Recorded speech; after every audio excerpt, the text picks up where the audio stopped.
안녕하세요, 박정입니다. 오늘은 라이브 아니고요. 짧은 영상을 올립니다.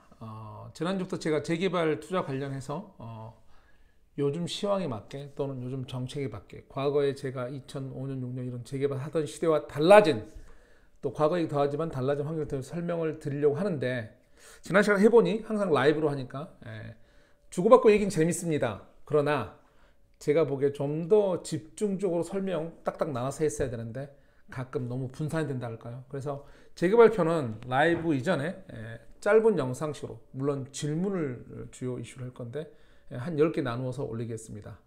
오늘 첫 시작은 어떤 지역에 대한 설명이죠. 강남북과 광북 이런 얘기고요. 그 주제 시작 전에 요즘에 좀 제가 먼저 하고 싶은 말 한마디.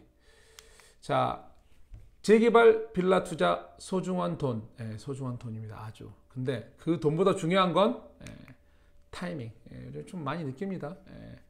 타이밍 때문에 많은 뭐 정보가 있는 분도 저거 결단 못 내려서 후회하는 게 너무 많이 봤습니다. 나올 때든 들어갈 때든 타이밍. 자, 그럼 시작해 볼까요? 자, 우선은 이제 고민들, 앞으로 제가 풀어 나갈 고민들 우선 풀어 보겠습니다. 이야기 좀 얘기 좀 하겠습니다. 자, 우선은 재개발 질문들이요. 요즘에 오늘 이슈는 이제 먼저 시작은 강남, 강북 포인트가 다르다. 투자 포인트, 장기적으로 발 이슈 포인트 다릅니다. 거기다 얘기를 할 거고.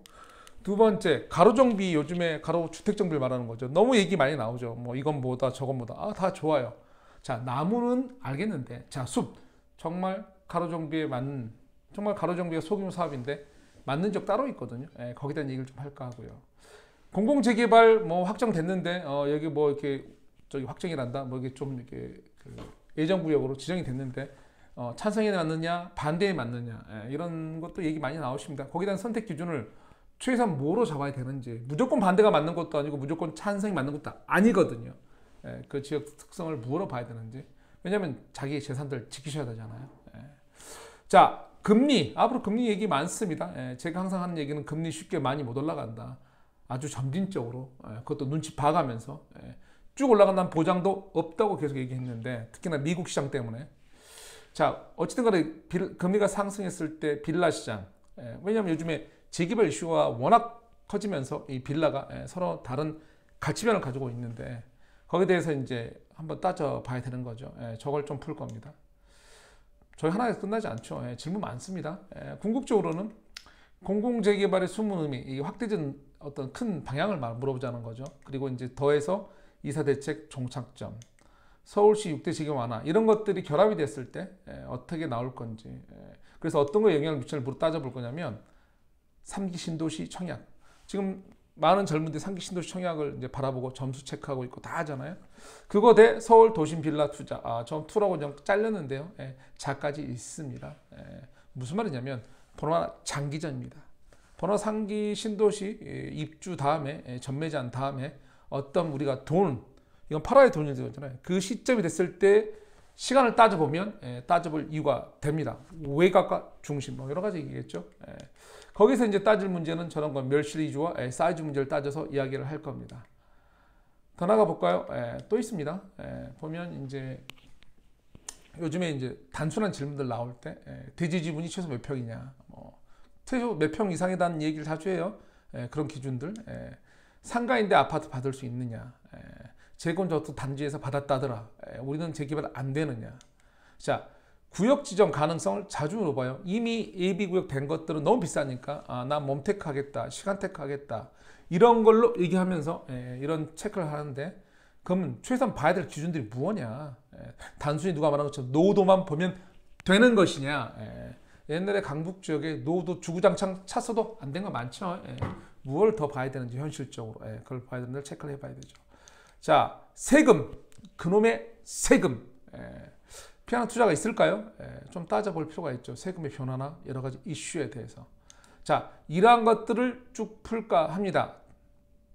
풀어봐야죠. 중간에 더 다른 질문이 생길 수도 있고 풀어봐야 됩니다. 먼저 첫째, 강북과 강남.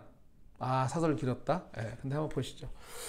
자, 모두가 다 같은 재개발, 뭐 재건축이든 초층 주거지 개발하는 건데 차이가 뭐가 있겠습니까? 그래서 개발만 돼서 아파트를 가지면 되는 거지. 무조건 단지가 크고 되면 되는 거지. 그럴까요? 결론은 이제 토지잖아요. 재개발이라는 게 토지. 토지인데 더 나가서 보면 위치, 싸움이죠. 위치가 제일 중요하죠.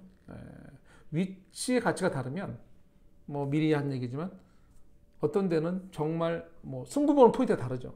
미리 얘기하면 강북은 어떤 기반시 작은 곳은 뭐로 승부 봐야 되죠? 기반시설이 작다는 의미, 그걸 갖춰야 되잖아요. 기반시설을 갖추려면 나홀로 가면 되나요? 대규모 가야 되죠. 그런 것들 뒤에 풀게요. 좀 보시죠. 아파트 같은 위치 아파트 위치가 다르면 아파트 가격도 달랐죠. 프리미엄도 달랐죠. 거주민도 달랐죠. 그렇기 때문에 장기적으로 포인트 다릅니다. 자, 정비 기반 시설 문제. 사실은 우리가 여태까지 강남과 강북 또 서울 중심과 외곽을 다루는 가장 큰 이슈죠. 저게 왜 그러냐? 태생부터 지난 시간에 제가 한번 이 재개발 재건축 한 번 정도 법을 다 볼 필요는 없지만 그 문구 수천 줄 되나? 천 줄 되겠다. 그 해당하는 그 법조문에서 재산 한 세 줄 보자 얘기했는데 이거였죠. 도시 및 주거 환경 정비를 볼 때 우리가 뭐를 재개발로 하고 뭘 재건축에 하는지 거기서 뭘 중심 하는지 저건 이제 주거 환경 개선 사업이었는데 살짝 확대해서 볼까요? 주거 환경 개선 사업 얘기할 때 저소득 저 단어 기억하라 했어요. 저소득 주민이 집단 거주. 그럼 저 지역의 특성. 물론 저거 이제 바로 아파트 짓는 이런 지역 아닙니다. 주거 환경만 개선한다. 전면이 아닌 이상 주거 환경만 개선. 대부분이 그래요. 주거 환경. 사업성 없고 너무 사업 많으니 너희끼리 뭐 길러주고 공원 확보해 줄 테니 알아서 나머지 살아.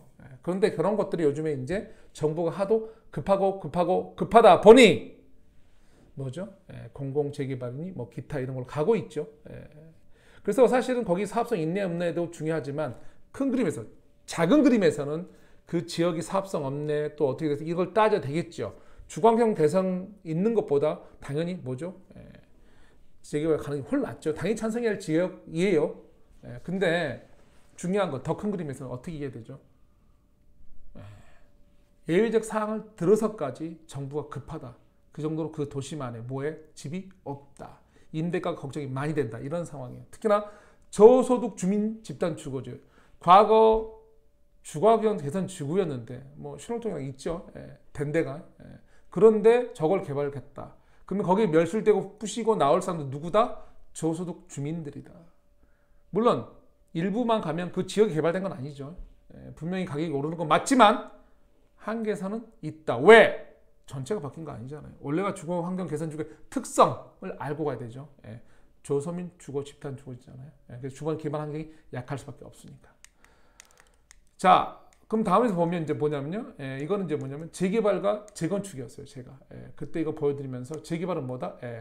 정비 기반세 열악하고 재건축은 정비 기반 양호 하나. 항상 제가 재개발과 재건축을 구분할 때 항상 그러죠. 재개발은 지자체 정비 기반 시설이 갖추어져야 하니 부족하니 지자체가 시장 플로에서 같이 들어온다. 재건축은 뭐다? 집 밖에 나오면 다 괜찮다. 강남의 음마 아파트 생각하시면 됩니다. 그래서 안전진단하게 만들고 구조 심리하게 만들고 우리는 잘 몰라. 정말 녹수물 나오든 뭐든 죽을 것 같아. 이런 걸 따지게 하는 그런 거죠. 자, 그런데 어찌 됐든 간에 기반 시설이 열악하다. 기반 시설이 양호하다. 자, 나홀로 아파트로 칠게요. 아니 그냥 조그만 소규모 빌라로 칠게요. 기반 시설이 양호하다. 내가 썩어 문드러진 집 빌라에 살아도 단칸방에 살아도 옥탑방에 살아도 거기 나와서 동네 나가면 바로 앞에 찻집 있고 뭐 있고 여러 가지 좋은 양호한 기반 시설이 있다라는 걸 의미하는 거죠. 거기가 사업이 가서 아파트가 나홀로가 지어졌다 하더라도 임대가는 어떻게 되죠? 프리미엄이 대단지 않아서 프리미엄이 약해도 임대가는 어떻게 되냐고. 폭등하죠. 정비 기반에서 약하다. 이건 뭐냐면 갖춰야 된다는 게 많다는 거죠. 대규모로 가지 못하면 나홀로 재개발이 되면 뉴타운식 개발이 아니면 당연히 동네를 벗어난 순간 여전히 어떤 섬처럼 열악한 구간이 나오죠. 구간이 나와요. 그래서 이 차이 사실 강북과 강남의 차이 정비 기반 시설이 가장 중요한 차이죠. 그 다음에 이제 그 다음부터 또 그게 굳혀져서 오랜 시간 거주민의 차이, 소득계층의 차이, 더 나아가서 문화의 차이, 여러 가지 교통 다 차이가 나죠. 사실은 저런 것부터 봐야 됩니다. 그래서 열악한 정비 기반 시설로 인하여 갖춰야 할 거 있죠. 그런 지역들은 포인트가 다른 거죠. 무언가 크게 갖춰야 돼요. 그래서 규모가 중요합니다. 물론 요즘에 기나 고동이나 이런 표현 말해서 죄송합니다만 정말 그런 표현 맞게 오르고 있죠. 그런데 장기적 관점에서 봤을 때 그걸 보자 이거죠. 뭔가 지역의 힘이 좌우될 수 있고, 원래가 경기 변동이니 금리 이슈니 여러 가지 이슈에 대해서 장기적으로 가장 중요한 어떤 방비벽, 튼튼한 거, 그게 원래 지역이 갖고 있는 어떤 임대가부터 체크해서 그 거주 기반 시설이 완벽하느냐, 안전하게 모이는 거죠. 우리가 어떤 이런 시설의 의미를 어떻게 이해하면 되냐면, 과거에 우리 영화들 보시면 뭐 핵폭탄 터지고 뭐 이런 거 있잖아요. 그런 거 보면 안전 지역으로 모이죠. 그게 여기서 이제 기반 시설 같은 개념이죠. 모이고 위기가 왔을 때 모여서 더욱더 모이게 되고 안전한 곳, 안전한 힘이 거주자들 있는 곳. 포인트가 다릅니다. 사실 강남은 나홀로가 가도 임대가부터 모든, 왜 나오면 지역이 다 갖춰져 있잖아요. 근데 일부 정비 기반 시설이 빈약한 곳은 무슨 말이냐면, 나와도 답이 없어. 나오면 여전히 여러 가지 허름한 거, 기반 시설 약하고, 저기 출퇴근하면 힘들고 이런 거, 다른 겁니다. 당연히 대규모가 중요합니다. 사업성이 다릅니다. 무슨 말이냐면, 그래서 강북의 재개발 같은 이런 경우 예정구역 투자를 하시든 뭐 하실 때 볼 때 대규모 인프라가 지어지는 곳에 옆으로 갈 수밖에 없습니다. 왜? 또 사업성이 중요합니다. 프리미엄이 다르죠. 지금 예를 들면 뭐 강남 쪽에 뭐 단독주택 재건축 얘기지만 방배 뭐 5구역 이런 거 프리미엄이 한 16억 가죠. 재건축 34평대 프리미엄만 현재 지금 이제 빌라고 단독 다가고 다 부시고 이제 막 부시고 토목 작업하는 상태를 처해 있는데, 제가 하는 말은 그쪽이 프리미엄이 왜? 강남이죠. 워낙 강하죠. 차이가 많이 나요. 강부로 가면 다르겠죠. 거기는 정말 프리미엄도 요즘에 올랐지만 여전히 중요한 포인트는 뭐다? 기반시설 부족한 지역이니까 사업성이 답이 나와야 돼요. 규모가 답이 나와야 돼요. 그래서 우리가 이제 보통 그 재개발에서 강북 쪽에서 얼마 전에 보면 용답동 요즘에 이슈가 되고 있거든요. 근데 용답동이 이슈가 된 이유는 주변에 기반시설이 엄청나다 아니고 뭐죠? 사업성. 단독 주택 유지의 어떤 땅의 주택의 소유 비율 뭐 이런 것들 있잖아요. 거기가 30평대 주택지가 되게 많아요. 과거에 풍수해를 입었던 지역이라서 상당히 어떤 이런 신규 빌라 분양이 안 되던 지역이었으니까 신규, 그래서 옛날 형태 단독 2층 3층짜리 지어서 여전히 쪼개서 임대 주고 있는 이런 지역이었는데, 그러다 보니까 소유주들이 되게 단독 큰 지분 형태로, 그래서 쉬운 말로 재개발을 하면 세대수 많이 나오는데 조합은 작은, 그게 이제 그래서 용답 1구역이 맞는데 용답 1구역 상황이 추가 부담금이 아니고 돈을 환급받을 수 있는 이런 상황이죠. 근데 이제는 아파트가 더 올랐으니까 더 하겠죠. 그런 지역들은 사업성이 중요한 포인트. 강남은 다르죠. 강남은 사업성이 좀 떨어져도 프리미엄 지역. 왜? 임대가 자체가 워낙 월등하면서 기업 기반 시설이 주변에 있으니까 꼭 내가 들거쳐도 된다, 이 말을 드리는 거죠. 직주근접도 되게 가깝고. 외부의 위기에 다르다. 무슨 말인지 이거는 아시죠? 이제 아까 설명드린 대로. 그리고 임대값 수지 차이에 뻔한 거고요. 이 말은 무슨 말이냐면, 아까 이제 그 말을 하고 싶어요. 관리 처분이 무엇인지. 재개발, 재건축을 또 다른 식으로 풀어보는 거예요. 아니면 기반시설, 재개발, 재건축 풀지 말고 기반시설이 있고 없고 차이. 관리 처분이 뭔지 아시죠, 여러분? 다른 게 아니고, 우리가 보통 이제 아파트 갈 때, 그 아파트 재개발, 재건축 할 때, 아파트 짓기 할 때, 이제 내가 갖고 있는 주택에 대해서, 내가 갖고 있는 자산에 대해서 어떤 평가를 해야 되는 거잖아요. 해야지. 그래서 너 얼마야? 또 이제 우리가 일반 분양분이 얼마 나왔는데, 일반 분양분을 얼마에 분양했더니 얼마가 남아서 조합원들이 얼마에 나눠 가졌다. 그랬더니 내가 30평 아파트 새로 봤는데 추가 분양이 있네 없네, 이런 거 정산하는 거예요.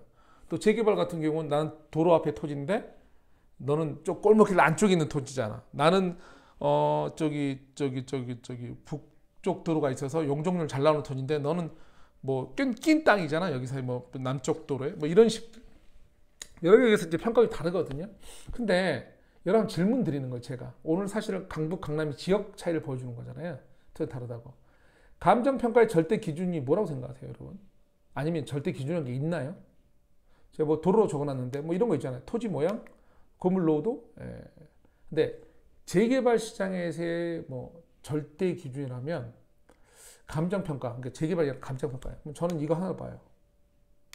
지역. 무슨 말이냐? 몇 년 전까지 동두천에 있는 상업지가 평당 300이었거든요. 압구정에 있는 이종주거 땅하고 강북, 더마서 외곽에 있는 땅하고 사실 같은 이종, 영종률 똑같고 건폐율 똑같고 같죠. 어떤 골목 앞에서는 도로 편법 똑같죠. 방도 똑같아요. 근데 가격 차이는, 감정가 차이는 지역이 다르면 모든 게 달라져요. 그래서 투자 포인트 장기 투자할 때, 왜냐면 요즘에 사실은 우리가 뭐 얘기가 좀 길게 되고 있습니다만 사실은 요즘 상황에서 요즘에 이제 이렇게 여러 가지 재개발주가 극대화되는 상황.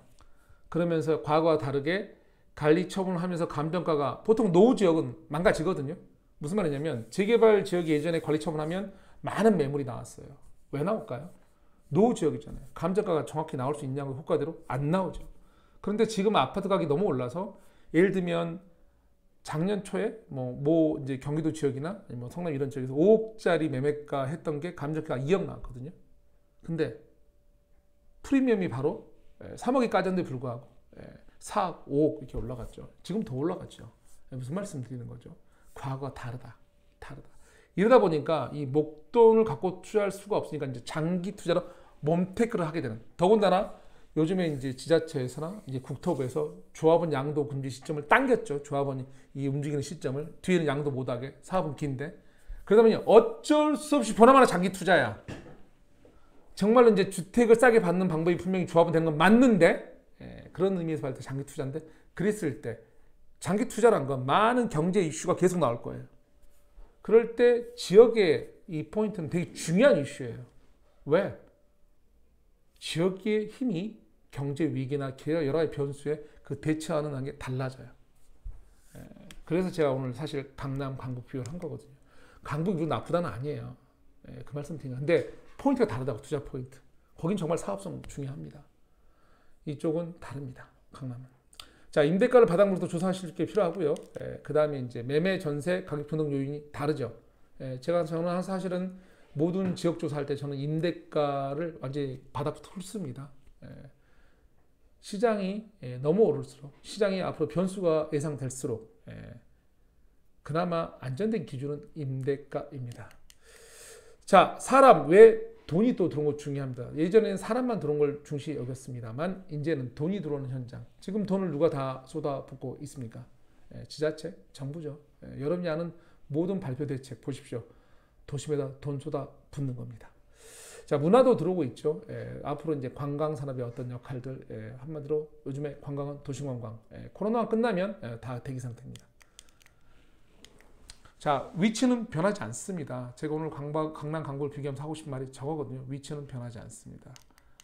가만히 있어도 모이는 곳이 있습니다. 그 다음에 새로운 환경을 만들어 모이는 곳이 있습니다. 차이가 있습니다. 가만히 모이는 곳과 새로운 환경을 모이는 곳. 상가로 얘기하면요. 원래 생활권 자체가 주거지 사이에 있는 어떤 상권하고 갑자기 외곽 신도시 만드는데 광교 신도시처럼 어떤 호수공원도 걸고 이렇게 공유공원을 많이 만들어야 되는 거. 그러면 이제 전용률이 틀려진다고 하거든요. 왜냐하면 뭔가 모집을 하기 위해서 만들었으니까. 그러면 많은 돈이 들어갑니다. 약간 비교 설명이지만 즉 강북에 많은 돈을 쏟아불려서 인플레이션, 즉 거기 임대가는 올라갈 수밖에 없는 구조가 갈 겁니다. 토지 가격도 다 올라갈 거고. 자, 중심에 놓는 막대한 투자를 부른다. 이게 이제 무슨 얘기냐면 오늘 지역 얘기하면서 왔다 갔다 합니다만 중심 놓는 막대한 투자를 부릅니다. 왜? 위치가 안 바뀌고 다시 우리가 그걸 버릴 수 있는 위치가 아니라서 우리가 서울을 버리고 뚝딱 이동해서 세종으로 다 가면 좋은데 행정만 갔죠. 무슨 말이냐면 우리는 이 위치 못 버립니다. 그래서 중심 위치에 오히려 가치가 더 올라가고 있습니다. 근데 거기가 노후됐습니다. 그러면 하는 일이 뭔지 아십니까? 막대한 돈 투자입니다. 그게 강남 지역입니다. 그래서 강남과 강북과 투자 포인트가 다릅니다.